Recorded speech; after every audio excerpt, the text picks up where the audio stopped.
Everyone applauded me when I crossed the finish line, and that was the first moment I realized something was wrong. The applause was loud, the smiles wide, the photos flattering. People said I had made it. They said I was disciplined, focused, successful. But standing there, breathing hard with sweat cooling on my skin, a quiet grief pressed into my chest. I had run faster than everyone else. Yes. I had beaten the clock. Yes. But the truth arrived gently and mercilessly. I had been running in the wrong direction the entire time. It didn't start that way. It never does. The wrong way rarely looks wrong at the beginning. It looks efficient. It looks responsible. It looks like progress. It looks like approval. In the early days, the path felt obvious. Wake up early. Work harder. Say yes to opportunities. Build something impressive. Don't slow down. Don't ask questions. I told myself discomfort meant growth and exhaustion meant success. I mistook motion for meaning and speed for a purpose. There were signs. There are always signs. Small at first. I stopped calling people I loved because I was too busy. I skipped moments I could never get back and promised myself I'd make it up later. I learned how to smile while feeling hollow. Whenever that feeling surfaced, I drowned it out. More work, more noise, more ambition, more distraction. I kept moving because stopping felt dangerous. Stopping meant listening. The world rewards momentum. It doesn't ask where you're going as long as you're moving fast. People don't question your direction when your results look impressive. They assume success means correctness. So did I. Each milestone felt like proof that I was right. Every achievement hardened the path beneath my feet until turning around felt impossible. How do you admit your loss when everyone thinks you're winning?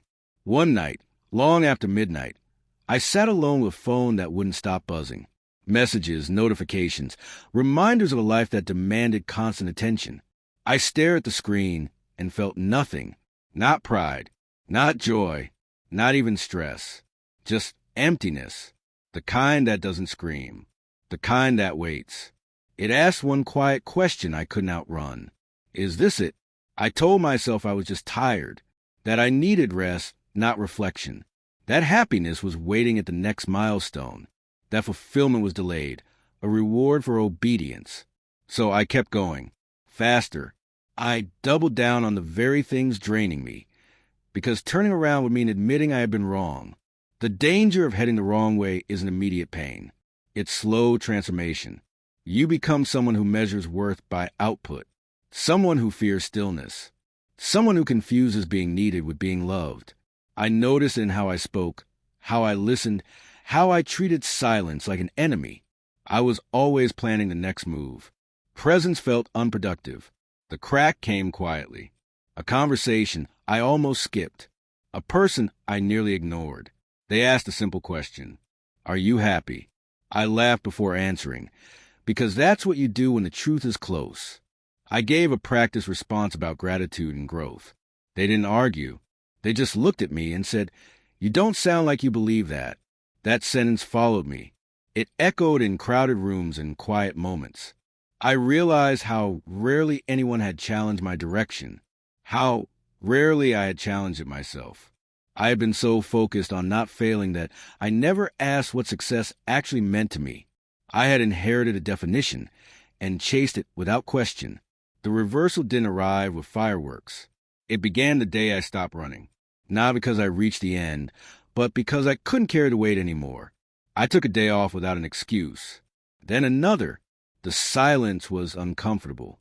Regret surfaced. So did longing. I grieved a version of myself that believed joy was something to earn later. I grieved relationships treated like extras. I grieved years spent becoming impressive instead of whole. Turning around is quiet and terrifying. There was no instant peace, only a sentence that changed everything. I might be wrong about where I'm going. That thought shattered my certainty. Because if I was wrong about that, what else had I assumed without asking? I started saying no. Calmly, honestly. I stopped explaining myself to people who benefited from my exhaustion.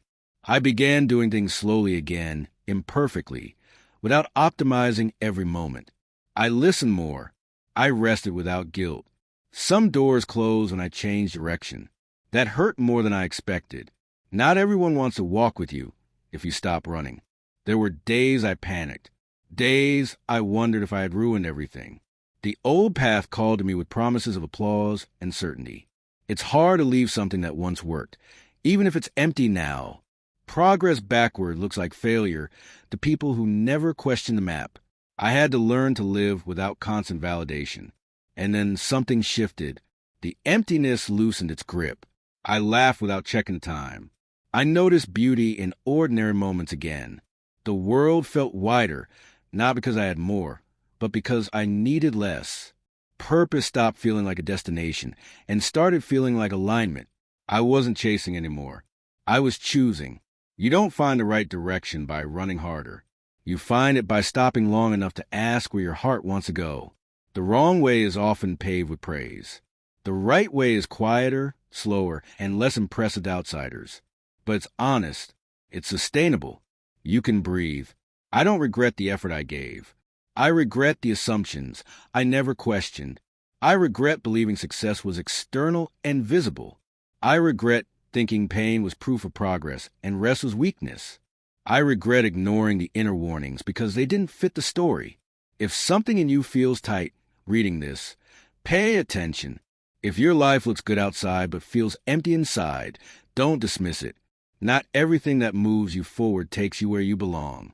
You might be headed the wrong way, not because you're broken, but because you were handed a map that never asked who you are.